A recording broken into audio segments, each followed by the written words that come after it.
बार बार आप लोग एक ही बात कहते हैं, बिट्टू भैया इनसे मिलवा दो, बिट्टू भैया उनसे मिलवा दो। और सभी का कॉल्स मेरे पास ही आता है। क्यों आता है कि सभी के जो चैनल्स हैं, सारे चैनल्स में मेरा राइटर के नाम से जो है नंबर दिया गया है।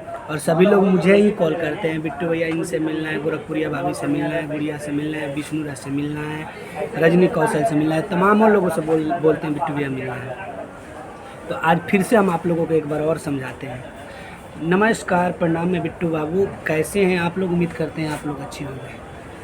तो चलिए हम उस टॉपिक पे बात करते हैं। जब बहिनी जब भैया हमरा लगे फ़ोन करा तरन कि भैया हमके फलाना से मिला दो, चिलाने से मिला दो, ठीक।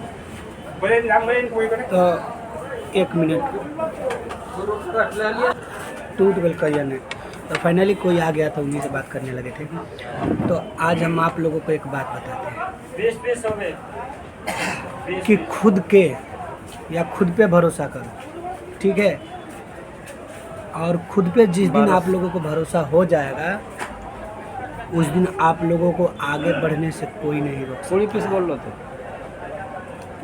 रहे थे दूसरा के से मिलबू चला, मान के चला कि हम तो गोरखपुरिया भौजी से मिलने के बाद से का हुई कि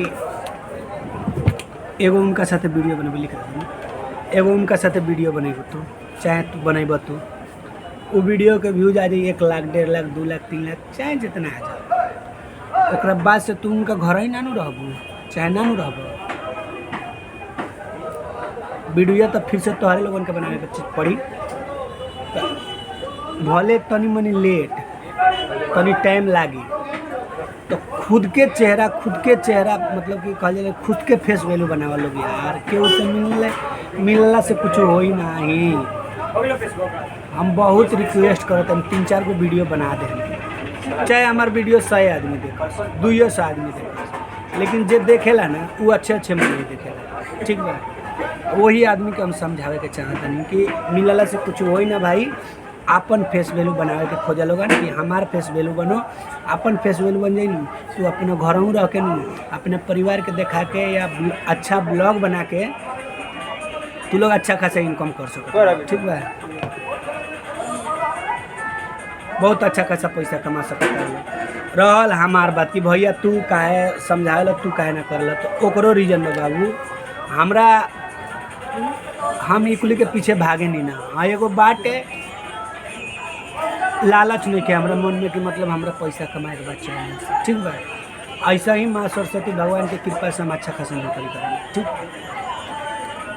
हमरा कोनो लालच नहीं है कि हम वीडियो बनी, हिट होई, चली तो हम पैसा कमाए। हमार 2 गो चैनल बाटे, एगो म्यूजिक चैनल बाटे जहाँ पर हम खुद गाइले, खुद वीडियो बना के ओकरा पर अपलोड कर ले। भले 1 महीना पे एगो गाना काहे ना आवे, हमरे गाना बाजता देखो केमने बावे सजनवा करिया। तो उहे तरह से कहत नहीं कि अपन फेस वैल्यू बना के खोजो लोग। देखो घबराए के ना चाहिए। जो आदमी आजकल जेकर बाजार में नाम बाटे, तो कहीं ना कहीं वो बहुत स्ट्रगल कैले बा, बहुत मेहनत कैले बा, वो अपना पर बहुत वर्क कैले बा, तब जाके वो अपन फेस वैल्यू बना पैले बा। अब ओकरा वो आदमी से लोग जाता मिले खातिर, बहुत मेहनत कैले बा, लोग जाता मिले खातिर, ठीक बा। तो वैसा ही तू लोग अपने मन में ठान ल लोग कि हमरो से लोग आई मिले खातिर, ठीक बा। हम 1 से 2 दिन तार लोग के भेंट करा दे, मिलवा दे। सबके मन में इच्छा होला, सबके मन में इच्छा होला कि हम तनी बड़ा स्टार से या बड़ा ब्लॉगर से या मतलब जे जौना दुनिया में रहेला वो अपने से बढ़ान आदमी से मिले के इच्छा होला मन में, हमहूँ जानत नहीं। लेकिन ये इच्छा कब तक ले रही, कब तक ले रही इच्छा? यही से तरह से कहते नहीं कि वो मन में बैठा लोग अपना कि हमरा आगे बढ़े के बाद अच्छा अच्छा कंटेंट डालो बाजार में, अच्छा वीडियो बनाओ लोग, ताकि लोग पर छोटा हो या बड़ा हो केहू पर इफेक्ट ना पड़े। साफ़ सुथरा वीडियो बनाओ लोग। और उम्मीद करता नहीं कि तू लोग समझ गए लोग हमारा बात के हम का कहल चाहता नहीं। देव अनिल भैया पनिया तनी और हमार केस टेढ़ा हो गल बाटे, तनी मनी और बढ़ के हो जी तब जाके स्टेट कराए। हमारा अंगूठिया केस रहा पहले ही से, जन्मे से अंगूठिया केस है। तो हम 2-3 महीना पर 4 महीना पर हम स्ट्रेट करावत रहिला। ये खाली 1 मिनट पानी पिए।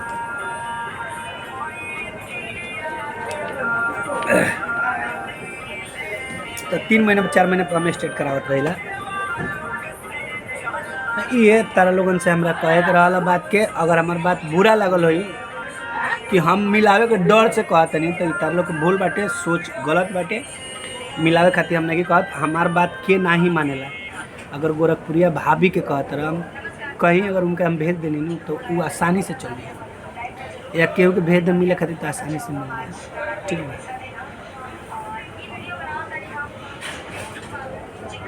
ये वीडियो बनावत हम बिट्टू बाबू म्यूजिक खातिर भाभी कहत रही, केहू देखा था वीडियो।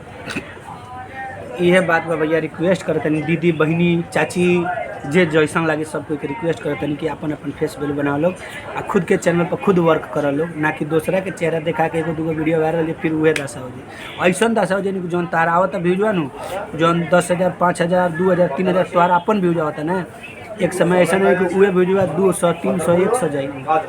वीडियो के यहीं खत्म करतनी, उम्मीद बाकी समझ गए मांगेगा।